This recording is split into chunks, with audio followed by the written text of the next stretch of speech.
Maggie Lakowski from Maggie Moon Tarot, and here are the vibes for the week. This Saturday, October 4th, Mercury goes retrograde, the last one for the year. And during a retrograde, we often are on alert for breakdowns in communications and technical areas, travel, and the like. But really, life does go on.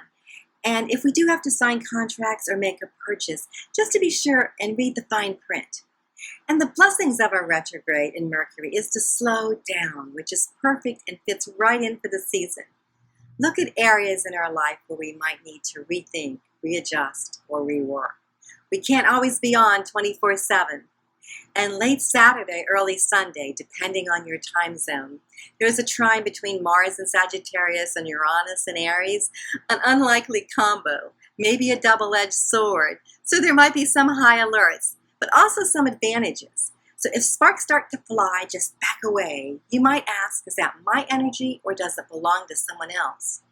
And if it belongs to someone else, just breathe it out. Get up and shake it off. And now the advantages of this trine are new ideas, innovations, situations that call for courage. We've got that covered. Then on Wednesday, October 8th, we'll experience a powerful Aries full moon, the Hunter's moon or blood moon, and a total lunar eclipse. And you can check to see the time in your locality where you can view it. We maybe feel a bit off center as electromagnetic energy can affect us in our body, mentally. We may be a bit more emotional. Knowing this is occurring, if we're gentle and compassionate with ourselves, accepting our feelings and loving ourselves, we can keep calm and carry on. And also with the full moon and lunar eclipse, it's time for completion, celebration, and lunar eclipses are course correctors too. This marks a new start for us going forward. We see the areas where changes need to be made, and Aries is not afraid to make those changes and move forward. There's a positive shift taking place in our energy field. This new you will be emerging within the next 6 months. I think we're all ready for a little bit of that. And it's up to us how we want this to play out. So just imagine the possibilities. And for the reading this week, I'm using the Cat's Eye Tarot, published by U.S. Games, and written and illustrated by Deborah M. Given, Doctor of Veterinary Medicine. And in the minor arcana, Deborah uses brown tabbies for pentacles, the sweet black and whites for cups, the talkative Siamese for swords, and our favorite flashy red tabbies for wands. And cats can be our spiritual guides. They're intuitive, mysterious, curious, and they pick up on body language, and they often are perceived as psychic. So let's see what they have to show us for the week ahead. And for the beginning of the week, the Ace of Swords came up. And swords are about our mental suit, about our thoughts and ideas. And this Siamese in the card has a feather cupped in her paw as the parakeet is looking on. Although the cat's instinct is on the bird, she shows mental focus and clarity to allow her curiosity to experience other things in the world around her.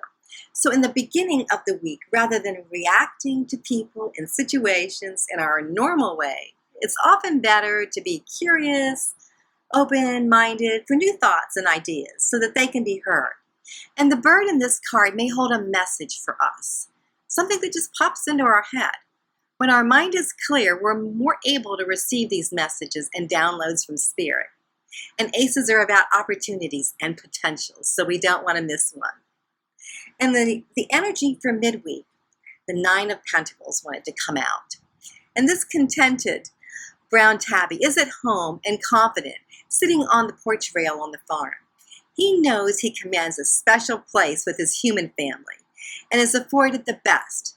We each choose our own definition of success and accomplishment and what that means to us and how it feels.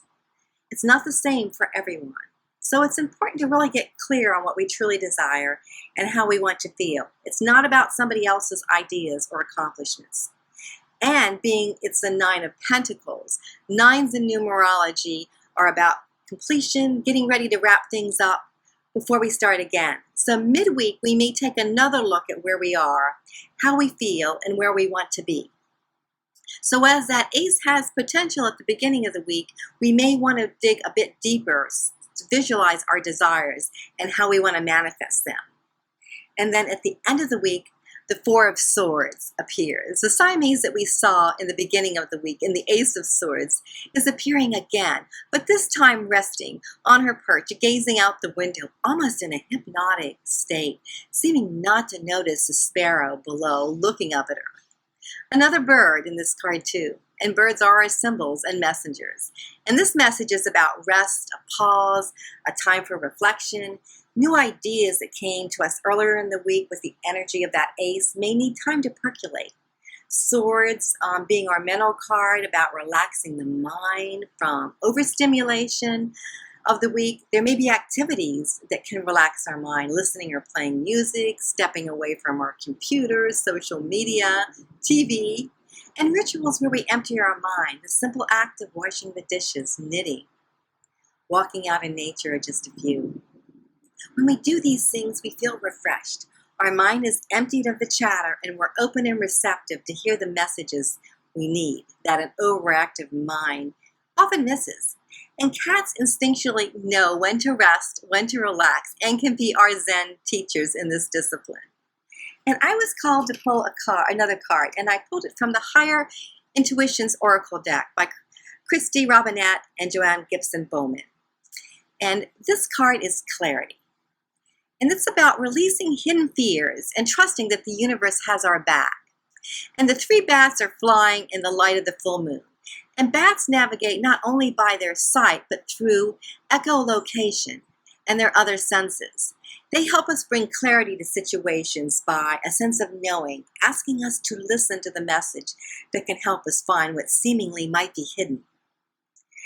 Since the cats are our messengers this week, this is a bit of non-traditional feng shui, but fun.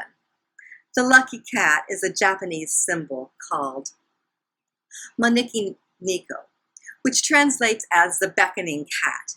The Niko or lucky cats often have their right or left paw raised, waving, the right paw to call in wealth, and the left paw beckons customers to a business or good fortune to our home, and also considered a gesture of protection.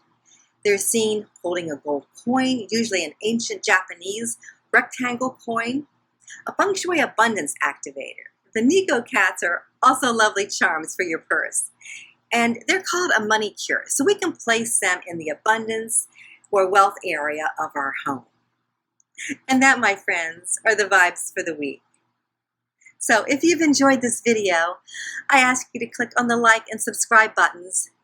I'd love to hear your thoughts, so there's a comment section below. And I've included a transcript in the video in the About section, and it has a link to the Cat's Eye Tarot, the Higher Intuitions Oracle, and my website, MaggieMoonTarot.com, if you'd like to contact me or schedule a reading. So until we meet again next week, believe in miracles, laugh often, love much, create your own happiness, be kind, support each other. Namaste.